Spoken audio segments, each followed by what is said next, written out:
엘리야와 엘리사의 생애는 무엇입니까? 하늘로 승천함으로써 그의 사역과 그의 생애가 하나님께 인정을 받는다는 것은 우리가 이해할 수 있지만 그 생애를 다 살지 못하고 중간에 중퇴하고 마는 듯한 인상도 지워버릴 수가 없습니다. 엘리사의 이런 말이 나옵니다. 엘리야의 몸에서 떨어진 그의 겉옷을 가지고 물을 치며 이르되 엘리야의 하나님 여호와는 어디 계시니까 하고 그도 물을 치며 물이 이리저리 갈라지고 엘리사가 건너니라. 엘리야의 생애가 하나님의 종의 생애라는 것은 그가 알고 있지만 하나님의 종으로 사는 생애가 뭐 이런가, 그리고 그 후임이 되는 것이 그렇게 큰 자부심에 차 있는 것 같지 않습니다. 나를 그의 종으로 부르시는 게 맞는지, 하나님이 함께 하실 것인지, 하나님의 종으로 살고 하나님의 사람으로 산다고 해서 그의 생애가 평안하거나 만족스럽거나 또는 그러기 위하여 현실을 우리가 요구하는 대로 변화시킬 수 있다고 믿는 것은 성경은 약속하고 있지 않다 하는 사실에 우리의 초점을 맞추어야 합니다. 엘리야의 생애가 아무리 위대하고 아무리 큰 족적들을 남겼다 할지라도 그의 생애가 지금 이 마지막 이 승천의 장면에서까지도 세상 사람들 앞에서 그의 영광을 드러내지 못하고 아무도 없는 곳에서 엘리사와 그들의 이제 추종자가 되는 선지 생도들 앞에서 비밀스럽게 감추어져서 일어나고 있다는 것 기억해야 합니다. 데살로니가전서 1장, 이는 우리 복음이 너희에게 말로만 이른 것이 아니라 또한 능력과 성령과 큰 확신으로 된 것입니다.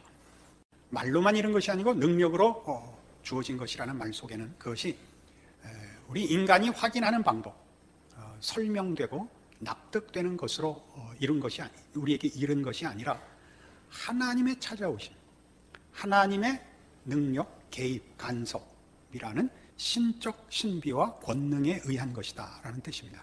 여기서 말과 능력을 대비시킴으로써 사도 바울은 그것이 꼭 확신과 기쁨까지 가지 않을 수도 있다는 것을 전제하고 있습니다. 그래서 너희가 얻은 구원은 지혜의 문제나 이해의 문제나 지식의 문제가 아니고 하물며 경험과 체험의 문제도 아니다. 하나님이 그걸 기뻐하셔서 성령님께서 너희를 찾아가시고 너희 영혼을 품으셨기 때문에 이 구원이 이루어진 것이니라, 이렇게 얘기하는 것입니다. 하나님의 나라는 말에 있지 않고 능력에 있다. 이제 고린도 교회 교인들이 자기네가 똑똑해서 예수 믿고 구원 얻었고 그리고 자기네들이 믿는 바가 무엇이다 라는 걸 이제 설명을 해대니까 하는 얘기입니다. 갈라디아서 5장에 가면 예수를 믿는다는 것은 설명하는 게 실력이 아니라 하나님의 자녀다워야 되는 것이다, 이 얘기를 하나님의 나라는 말에 있지 않고 능력에 있다고 얘기합니다. 설득력에 있는 것이 아니라 하나님의 작정에 있는 것이다. 오직 성령의 열매는 사랑과 희락과 화평과 오래 참음과 자비와 양성과 충성과 온유와 절제니 이 같은 것을 금지할 법이 없느니라.